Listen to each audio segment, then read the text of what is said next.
Hello, everyone. My name is Dr. Marcello. So, you've had an active workers' comp case and it's not progressing well, and you're at risk of losing thousands of dollars, not because of them, but because of your own mistakes. In this video, I want to show you how to stop those mistakes that can cost you money, maybe thousands, and how to get on track to ensure you can get your money. These are the mistakes I see hundreds of people make as I provide their care after their injury. After 10 years experience in workers' comp, I have developed the scar tissue to help you get back on the right track in your workers' comp case. So let's figure out what mistakes you're making and let's fix them so you can open that spigot so you're getting your money. In some cases, a lot of money. Let's start with the major mistake people make at the beginning of their workers' comp case. Not reporting your work related injury within the appropriate time frame. In Texas, the reporting time frame is 30 days. That's where I live, here in Texas. Now,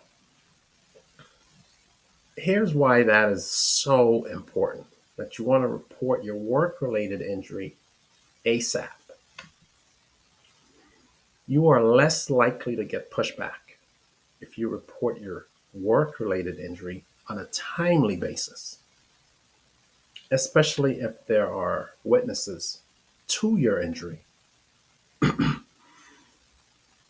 I've fielded calls from employers who call me and with alarm bells are telling me, yeah, this injury was supposedly happened 25 days ago, but we were never told about it.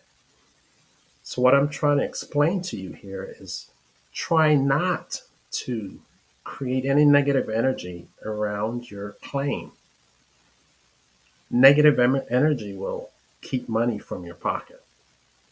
Negative energy around your claim can cause friction, distrust with your employer. So, I want everyone, whenever there is a work related injury, as soon as possible, get that related to your employer so we can start your case and you can start receiving treatment as much as possible.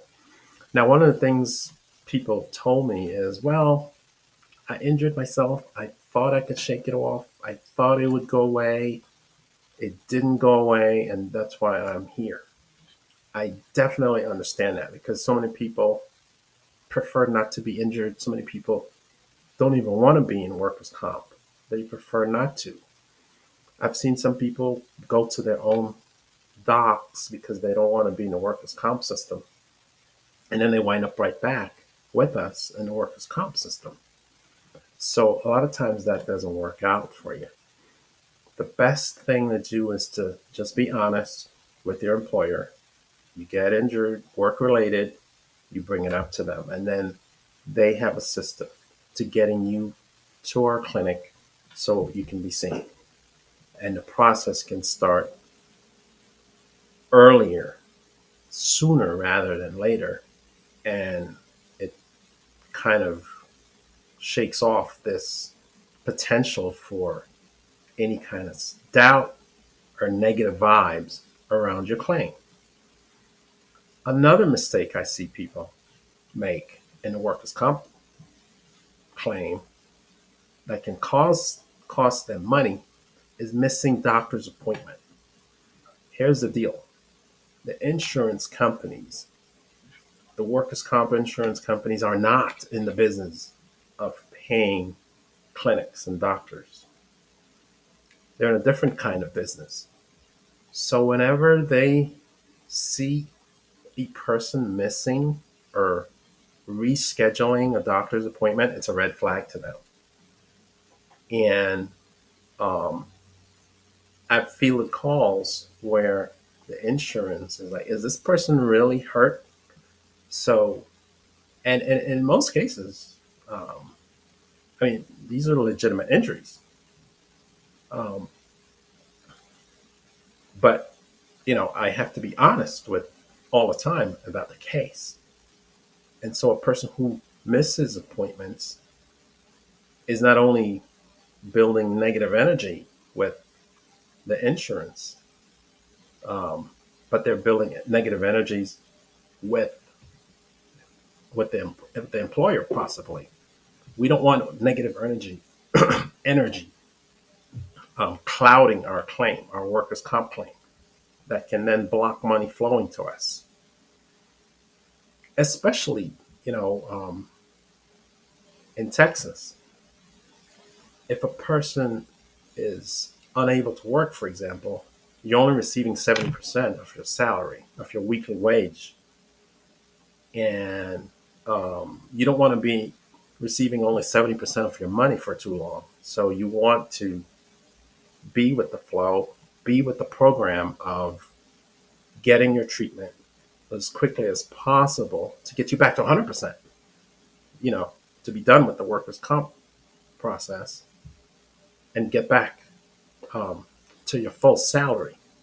So a person like that could be losing money because if you're not receiving 30% of your money, um, you're losing money while you're in the workers' comp system.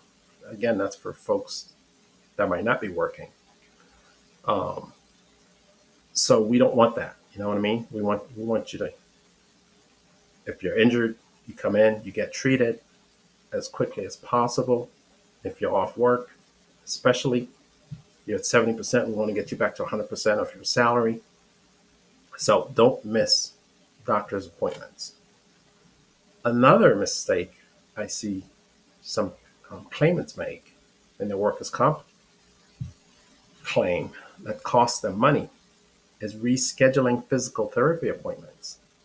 I'll tell you right now, the doctor's appointment is just as important as the physical therapy appointment. The physical therapy bill is separate from the doctor's bill for the visit. So, whenever the insurance company sees that the claimant, the patient, is missing or rescheduling physical, it's a red flag to them. And I will receive a call about questioning the merits of the injury. And in some cases, I've seen some serious injuries. I've fielded calls for someone who might miss or reschedule a physical therapy appointment, and it's a serious injury, but yet still I will get that call. So we don't want to um, raise red flags. We want to be treated. We want to get better as quickly as possible, and we don't want any negative energy around our claim that can cost us money. Another mistake I see some people make in their workers' comp claim that costs them money is not turning in paperwork to your employer on a timely basis. Every time you touch us, the doctor, or your physical therapy, you will receive paperwork to take back to your employer. I always encourage people to get that paperwork to your employer the same day if you can. If it's a late visit, you're going home instead of work after the clinic, then yeah, you take it in the next day. But you try to do it the first thing in the morning. Um, do not wait. It's a we feel phone calls every day. Hey, we this form is missing. I need this form. Do you have a copy there? We're more than happy to provide the form um, that the patient hasn't given to their employer. But again, mm, it's a red flag. It's wheels moving behind the scenes that you're not seeing that might not be working in your favor. You in workers' comp, you want everything to work in your favor as much as possible. especially things that are out of your control. Um, but the things that are out of your control, you can help fuel them in a positive way by doing the things that are in your control. So turn in your paperwork on a timely basis, immediately, the same day, as much as possible. So someone like me doesn't feel phone calls about why you haven't turned in your paperwork. Another mistake I see some people making a workers' comp claim that cause them to lose money is going to your primary care doctor instead of your workers' comp doctor. Now, there are primary care doctors that are awesome. And, oftentimes people build good rapport with your primary care doctor. But your primary care doctor is not a part of the workers' comp system. And the workers' comp system only recognizes workers' comp doctors and insurance doctors that are part of the workers' comp, that are built into the workers' comp system. So your primary care doctor's word will have very almost nothing to do with your case. So that's important that you understand that, because if you've so for example, if you've had some studies with your primary care doctor and you've spent quite a bit of time there, we will retrieve those studies as much as possible. But I tell you right now, a lot of times we still have to do our own assessment. And the more time that goes between you being injured at work and we seeing you in the clinic, that goes, it doesn't help your case. So you want us you want us to be the people that see you after your injury as much as possible. Um, I cannot stress that enough, because your primary care doctor is usually an awesome person and they mean very well, but they cannot help you in a workers' comp case, in a workers' comp claim. It's going to have to be us, the workers' comp doctor, that will help you. Another mistake I see some people make in the workers' comp claim that costs them money is not understanding that workers' comp is a 24-hour sport. Here's what I mean by that. The moment you are in the workers' comp system, especially if you have work restrictions, if you have an injury that is requiring any kind of therapy, surgery, there are people who are watching you. Now, this I put this in here because it is for a very small percentage of people. It's all so most people that are injured come to us. They want to get treated and they want to get back to work. They want their health back and they want to get back to work just like they were before they met us. It's only a small percentage of people that bring a negative light sometimes by not being honest with us. And when that happens, over time we're able to figure out that things are not going well for that person. That this is not right, and we then make it right. Um, but so workers' comp is a 24-hour sport.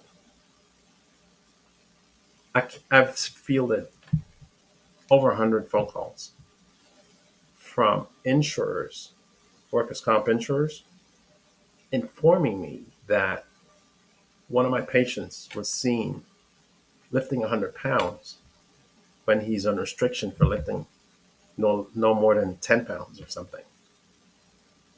And there's footage, there's film.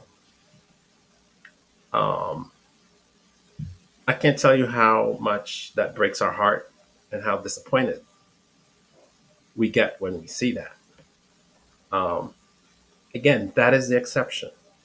99.99% of people with workers' comp claims, legitimate injury, legitimate treatment, legitimate recovery, and they get their lives back. That's what we're here for. The private detectives that do this kind of work are usually former law enforcement people. They have a good heartbeat of the city. They know when to be seen and when not to be seen. And they are vigilant 24 hours a day. So if there are issues with your claim, they will find out. So it makes no sense for people who try to come in and game the system. So just realize that. Another mistake some people make in the workers' comp case that costs them money is not obtaining copies of their test results. Here's why that's important. There's a lot of medical jargon in your test results that we will your doctors will explain to you in full detail at your visit. Now, the reason that I encourage people to keep copies of those test results is in the case that you wind up with an attorney down the road, that attorney will get in touch with our office to to produce all the paperwork that they need, and that's not a big deal. But if you have your paperwork with you, at least some of them, it gives your attorney a start, a jump start in the process. And also, that attorney can, if at your consultation, that attorney can have a better feel for what's going on with your case at the consultation before seeing, maybe before seeing all your paperwork. So it gives you a leg up in case your workers' comp case becomes a legal case. Another mistake I see some people make um, in their workers' comp claim that cause them to lose money is taking muscle relaxants while working. Now, hear why that's so important. For some people, muscle relaxants will make them drowsy. And when they're drowsy, some people are not able to even fulfill the restricted duties that they're given to accommodate their injury at work. Um, I became more vigilant about my use of muscle relaxants after fielding a few phone calls from employers. Hey, this person is on light duty, but they're asleep at the desk or in the kitchen or something. And then I would have them send the person in and we'll review their stuff. Oh, they're on muscle relaxants and they're taking it before going to work or on their way to work or at work. So I got out of that business quickly because I saw that some people, um, you know, are able to follow the instructions if not taking it before going to work. So before when I prescribe muscle relaxants are very important. It's a very important therapeutic. It's a very important component of the therapeutic protocol that we use to treat patients with injury. Um, but I stress it heavily when I prescribe it that you don't take this on your way to work. And sometimes I will have my nurse call the employer and say, hey, such and such is on muscle relaxants. They won't be taking it when they go to work. They've been instructed not to. And then the employer can help reinforce it that they don't take it, on their way to work. Here's why That's important. Whenever your employer calls someone like me, it's not a positive in your case. Um, it can create negative energy in your case. We don't want you to have any kind of negative energy in your case. We're here to make your case as smooth as possible. And then if there is compensation for you down the road, that nothing is blocking it. Okay. Big part of my satisfaction in helping my folks get better is when there is a case with an opportunity for one of my patients to receive compensation as a result of their injury, that they get it. And I've I don't know if I've had many better days than when a person with a major injury receives a good compensation um, after they have recovered from their injury. Because we're here and we're with them every step of the way through the process, and so to see at the end that at least there is a positive out of all the struggle, it brings a lot of joy to us. Another mistake I see some people make in the workers' comp claim that causes them to lose money is switching employers in the middle of a workers' comp case. Here's why that I here's where I struggle with that a little bit. Um, Usually, if you're going to go to a new employer, um, you're not going to be coming to schedule visits anymore. So your case is basically going to fall through the cracks because a new employer, when you're a new job, you're not going to be missing work, you know, in the early phases of that new employment. And so it's very unlikely for you to continue following up. Usually, what happens with these cases is um, we will try to get the person in down the road for the last visit so we can officially close the case. Workers' comp cases are open and we like to close them. There has to be closure somewhere at the end. Um, so people who change employers in the middle of a workers' comp case can lose money because the case basically dies slowly and eventually it gets closed. So that's something important to know.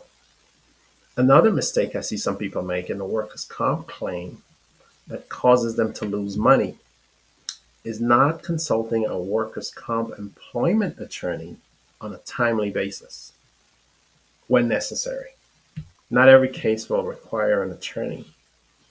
Me as a doctor, um, I don't have any position in a patient obtaining or not retaining um, an attorney. I don't recommend one way or another. I allow a person's values to determine that for themselves. Um, Whenever someone retains an attorney, it is my duty to respect that situation. Now, usually, you know, the attorney will contact me to prepare something to help the case. Um, I try to do that on a timely basis as much as possible. But again, it's not my place to determine if a case should have an attorney or not. I never bring that up. I don't really discuss it at the visit with the person. Um, it is up to the person to decide that on their own.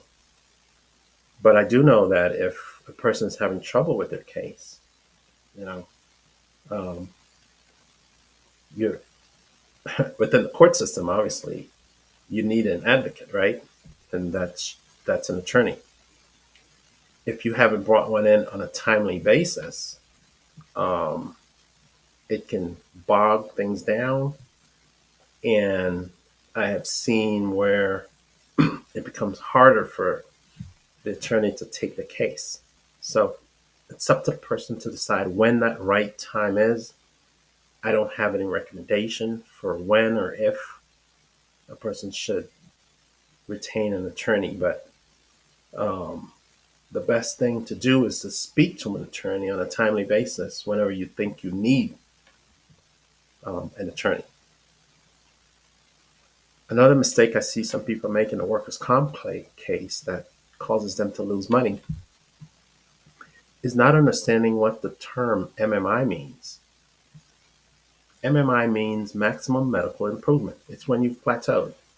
It means that after your injury, we've treated you, you've had physical therapy, maybe surgery, and now you've gotten to a point where after all we've done, you will not get any further improvement.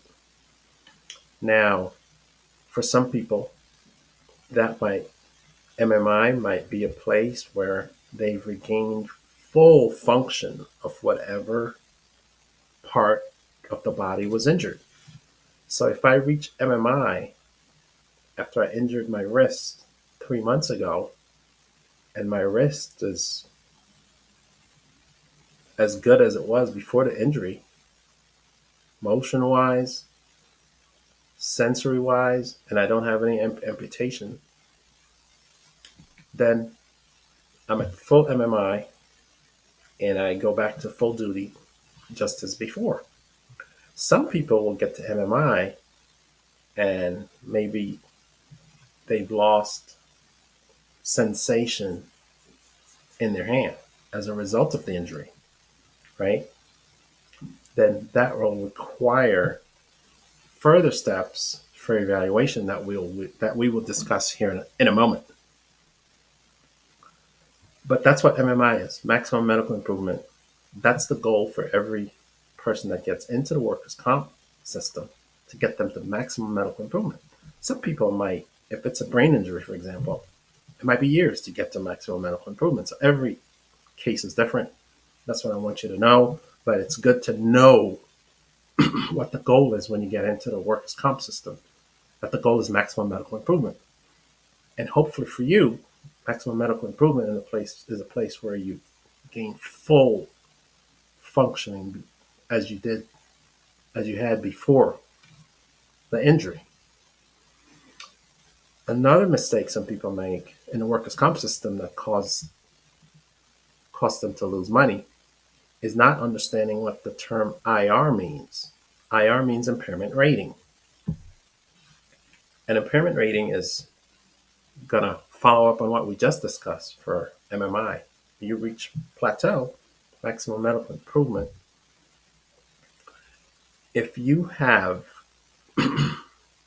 full functioning as you did before you had the injury, right? So I hurt my wrist 6 months ago. It's taken me 6 months to get full functioning. Now I have an evaluation with an independent medical examiner who's a person who's not your treating doctor for that injury. The person's never seen you before. They will evaluate you to determine if you have any lingering effects from that body part that was injured. At the end of that evaluation, that person renders a number. A number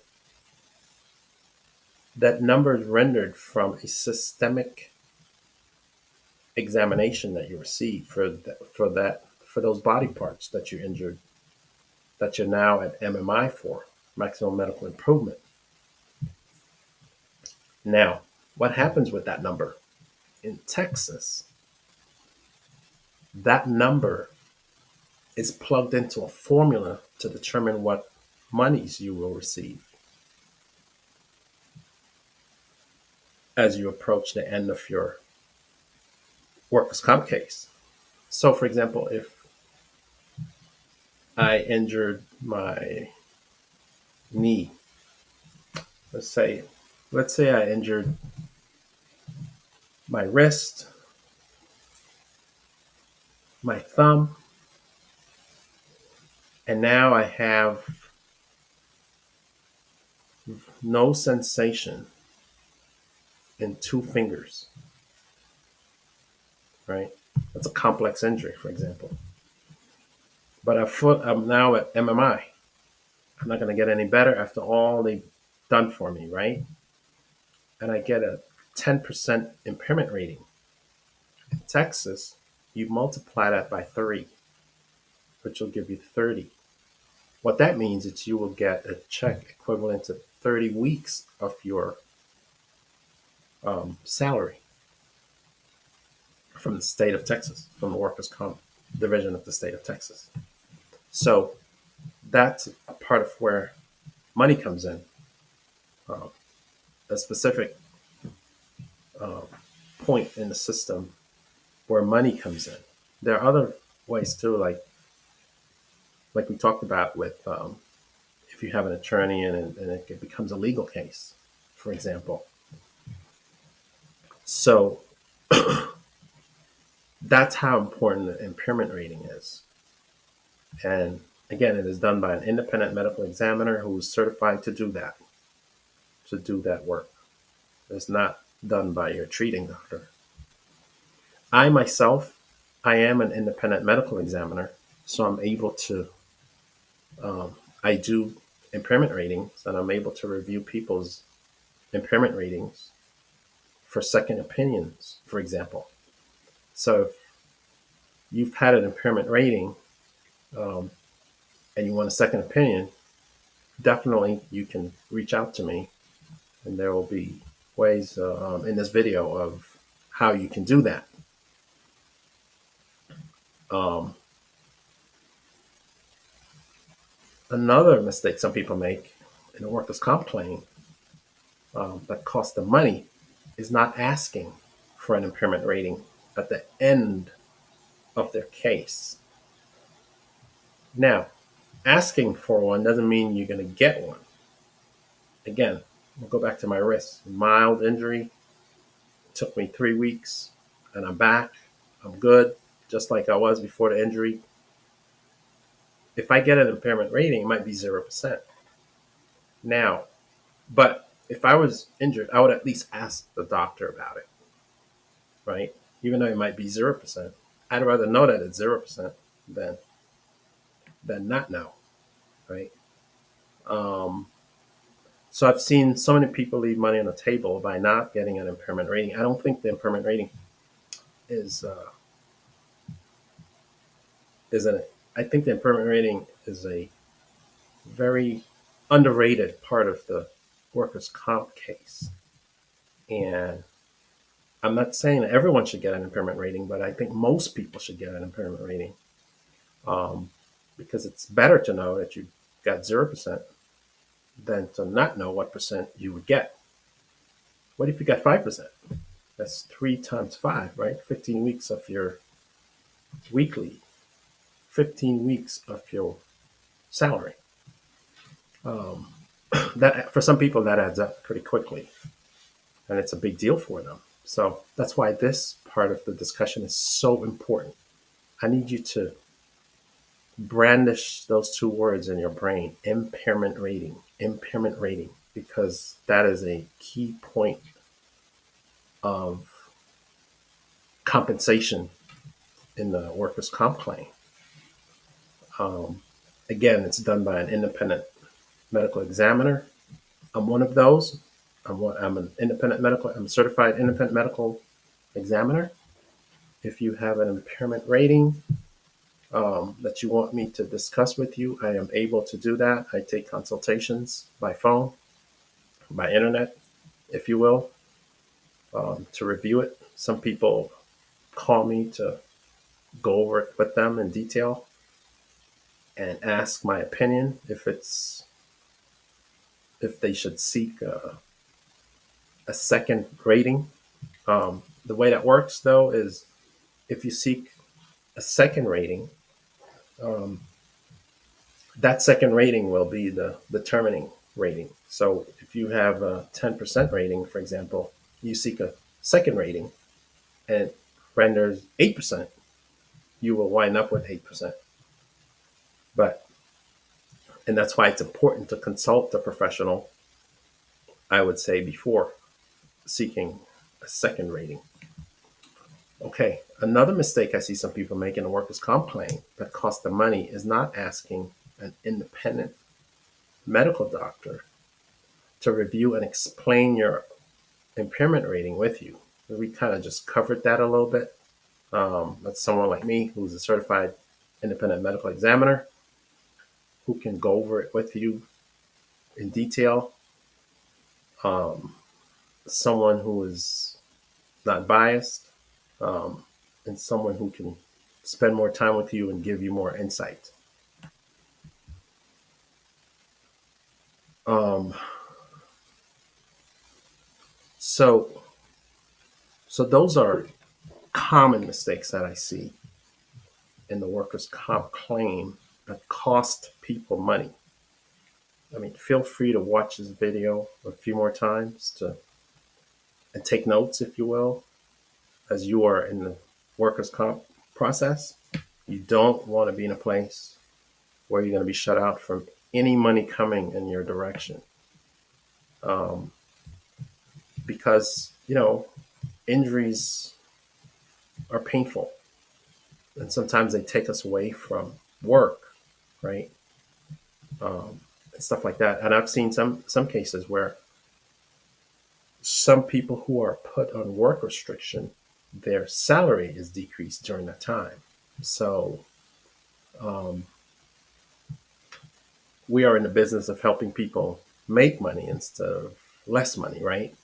So that's why this discussion is so important about the workers' comp system, mistakes that people make, and what causes them to lose money um, in the system. Now, just a couple of news relating to workers' comp um, in recent days. Rodney Harrison, who's an analyst for NBC Sports Sunday Night Football, was noted to freeze during uh, um, a discussion in the pregame show for NBC. And social media went wild, thinking maybe he was suffering with mini strokes. Well, Rodney just came out with a statement debunking that, and this is what he said. I was exhausted working on a few hours of sleep, watching my son play Saturday night. I had 3 hours of sleep on Sunday and had to work all day. Um, Rodney does have a son. His name is Christian. He plays for TCU in Fort Worth, Texas. Um, and then he further went on to say, I was suffering from exhaustion, but I'm good.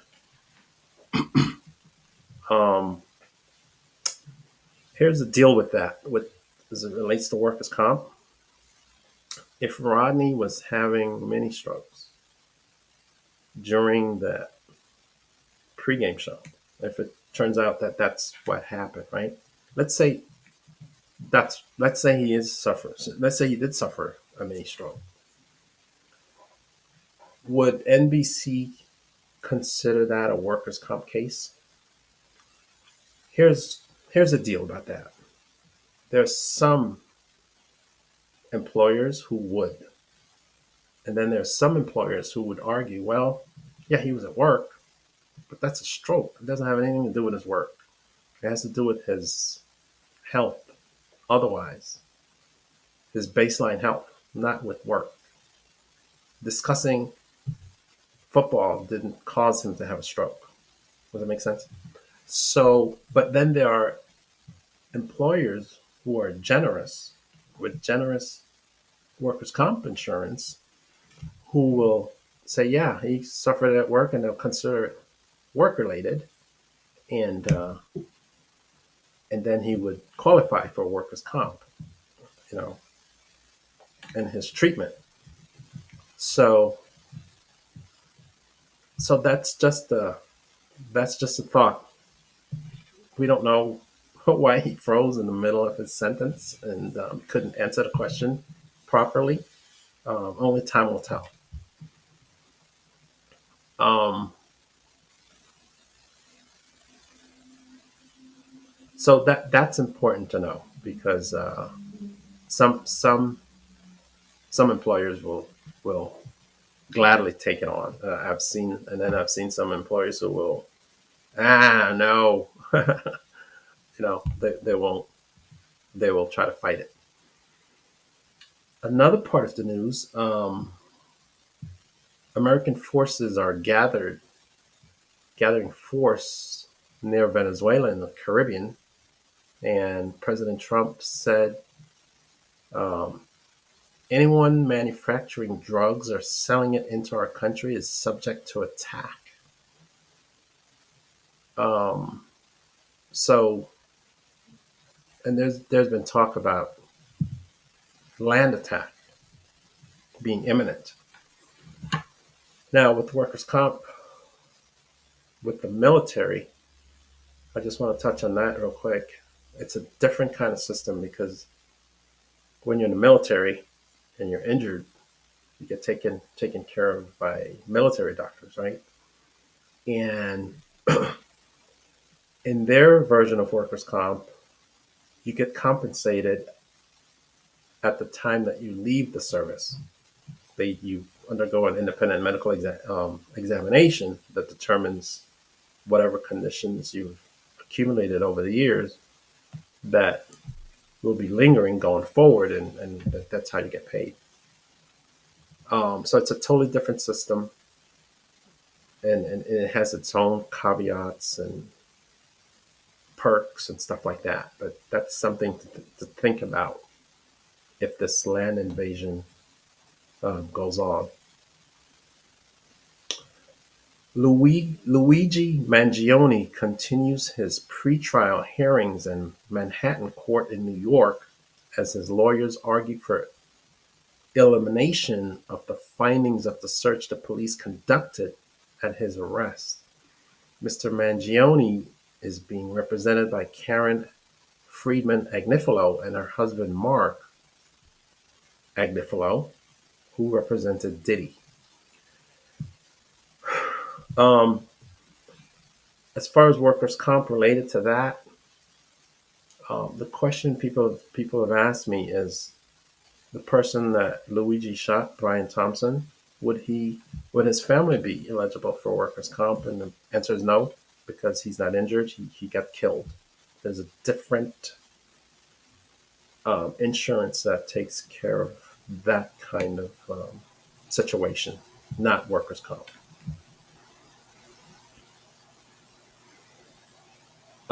Tyson Foods announced closure of a plant in Lexington, Nebraska. Over 3,200 people will lose their jobs after the Christmas holidays, causing a major shock through that community.